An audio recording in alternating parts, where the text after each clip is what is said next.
Teman-teman, mari kita berdoa. Tuhan Yesus, kami bersyukur pagi ini, tolonglah kami dalam pelajaran hari ini. Dalam nama Tuhan Yesus, haleluya, amin.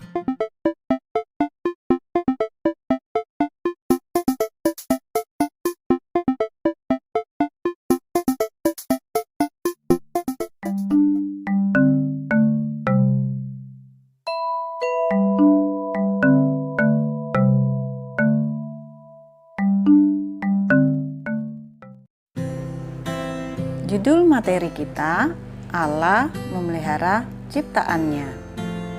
Bagian A, pengantar. Pembahasan materi ini mengenai Allah memelihara ciptaannya, khususnya alam semesta. Kalian akan dibimbing untuk memahami bahwa Allah memelihara seluruh ciptaannya, termasuk alam dan lingkungan hidup. Meskipun manusia cenderung merusak alam, ataupun terjadi bencana akibat kejadian alam, namun pemeliharaan Allah tidak pernah berhenti. Ia terus berkarya dalam hidup manusia dan alam lingkungan hidup. Bagian B, Allah memelihara ciptaannya. Yuk sama-sama kita perhatikan gambar berikut ini. Pada bagian A, gambar pemandangan alam yang sangat indah. Pada gambar bagian B, kita bisa melihat bencana alam, yaitu tsunami dan gunung meletus. Kedua gambar tersebut menunjukkan keadaan yang sungguh berbeda. Apakah setelah semua peristiwa itu terjadi, manusia dan alam tidak bertumbuh lagi? Selanjutnya, kita lihat gambar berikut ini, planet dan tata surya. Ini menunjukkan betapa Allah Maha Besar telah menciptakan semuanya. Dia tidak hanya menciptakan, namun juga memeliharanya. Pemeliharaan Allah tidak pernah berhenti, meskipun manusia secara sengaja maupun tidak telah menghancurkan alam dengan berbagai cara, dan juga bencana alam menghancurkan alam dan lingkungan hidup, serta manusia. Namun pemeliharaan Allah terus berlangsung. Buktinya, setelah terjadi berbagai bencana dan kehancuran, hidup manusia dan alam terus berlangsung dan terjadi pemulihan. Misalnya, setelah tsunami, alam yang rusak dan porak-poranda secara perlahan mengalami pemulihan. Kehidupan manusia yang terganggu juga mengalami pemulihan. Meskipun semuanya tidak dapat pulih kembali seperti sedia kala, namun manusia dan alam tetap bertumbuh. Hal ini menunjukkan Allah memelihara ciptaannya. Kalian pasti ingat kan kisah penciptaan yang tertulis dalam kitab Kejadian pasal 1. Setelah Tuhan Allah menciptakan langit dan bumi, Dia tidak meninggalkan dunia berjalan sendiri. Sebaliknya, dia terus terlibat di dalam kehidupan umatnya dan tetap memelihara ciptaannya. Allah bukanlah seperti seorang ahli pembuat jam yang membuat bumi, menjalankannya, dan kini membiarkannya berjalan sendiri. Dia adalah Bapa penuh kasih yang senantiasa memelihara apa yang telah diciptakannya. Perhatian Allah yang terus-menerus atas ciptaan dan umatnya merupakan tindakan pemeliharaan Allah yang berlangsung sepanjang masa.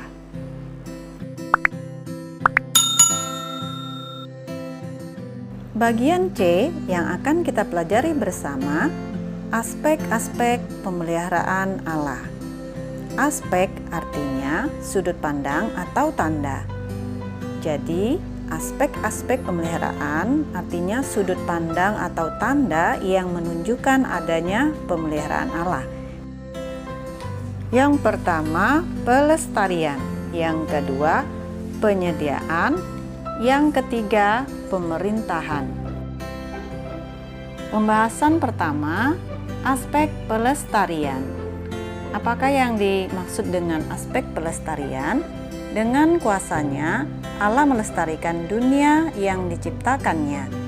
Kita dapat lihat pernyataan yang ada dalam Alkitab, Mazmur 36 ayat 7, pengakuan Daud, Keadilan-Mu adalah seperti gunung-gunung Allah, hukum-Mu bagaikan samudra raya yang hebat. Manusia dan hewan Kau selamatkan ya Tuhan. Yang kedua, aspek penyediaan. Maksudnya, Allah bukan saja melestarikan bumi yang diciptakannya, tetapi Dia juga menyediakan apa yang diperlukan oleh penciptanya itu. Ketika Allah menciptakan bumi, Dia menciptakan musim. Kita bisa baca dalam Kejadian pasal 1 ayat 14. Ada musim hujan, musim salju, musim panas, musim kemarau, musim gugur, musim semi. Dan dalam kitab Kejadian pasal 1 ayat 29-30, Allah juga memberikan makanan kepada manusia dan hewan. Kalian masih ingat ya kisah air bah yang tercatat dalam Alkitab, khususnya kitab Kejadian. Air bah menghancurkan bumi. Allah memperbarui janji penyediaan ini dengan berfirman, selama bumi masih ada, tak akan berhenti-henti musim menabur dan menuai, dingin dan panas, kemarau dan hujan, siang dan malam. Tertulis dalam kitab Kejadian pasal 8 ayat 22. Aspek pemeliharaan Allah yang ketiga, pemerintahan. Maksudnya, Allah bukan saja melestarikan bumi yang diciptakannya, tetapi Dia menyediakan apa yang diperlukan oleh ciptaannya dan juga memerintah dunia ini. Oleh karena Allah berdaulat, peristiwa-peristiwa dalam sejarah terjadi menurut kehendak-Nya dan dalam pengawasannya. Allah tidak pernah berhenti menunjukkan pemeliharaan dan kekuasaannya. Setelah terjadi bencana, kehidupan terus berlanjut. Mungkin kamu bertanya, jika Allah memang Maha Kuasa, mengapa Ia membiarkan terjadinya bencana dan kerusakan alam? Mungkin kalian pernah bertanya, jika Allah memang Maha Kuasa, mengapa Ia membiarkan terjadinya bencana dan kerusakan alam ya? Kalian tahu jawabannya, yaitu dosa manusia. Dosa telah menyebabkan manusia melakukan segala cara demi memenuhi kepentingan dirinya sendiri, termasuk di dalamnya mengeruk alam tanpa batas. Semua hasil bumi, baik yang berasal dari dalam perut bumi, minyak, gas, besi, timah, emas, perak, dan lain-lain, diambil secara serakah, serta pertambangan-pertambangan yang dibuat merusak alam. Hasil hutan diambil sebanyak-banyaknya. Penebangan pohon dan tanaman lainnya menyebabkan hutan menjadi gundul dan terjadi erosi dan banjir yang tak jarang menyebabkan manusia menjadi korban. Sebagai kesimpulan materi hari ini, Allah mencipta, memelihara, serta memperbaharui alam dan lingkungan hidup. Jadi, Allah tidak hanya memelihara dan menyelamatkan umat manusia, namun juga memelihara dan menyelamatkan alam lingkungan hidup.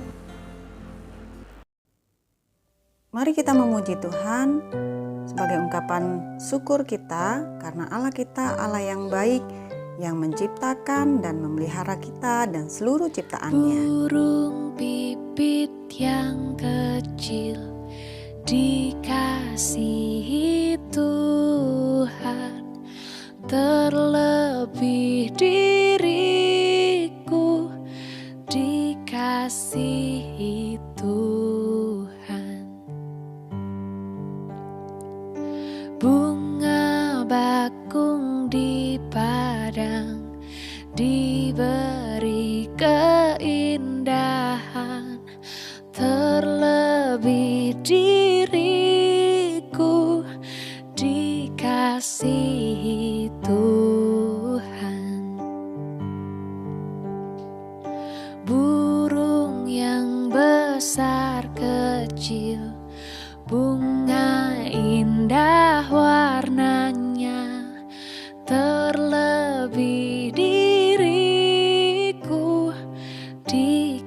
mengasihi Tuhan. Mengakhiri pelajaran ini, mari kita berdoa. Terima kasih Tuhan atas pertolongan-Mu dalam pelajaran kami pada hari ini. Menolong kami untuk senantiasa menyadari bahwa melihara alam merupakan wujud ibadah dan syukur kami kepada-Mu ya Allah yang telah menciptakan dan memelihara kami dan alam semesta. Inilah doa ucapan syukur kami. Kami berdoa hanya di dalam nama Tuhan Yesus. Amin. Demikian pembelajaran kita hari ini. Anak-anak hebat, Tuhan Yesus memberkati.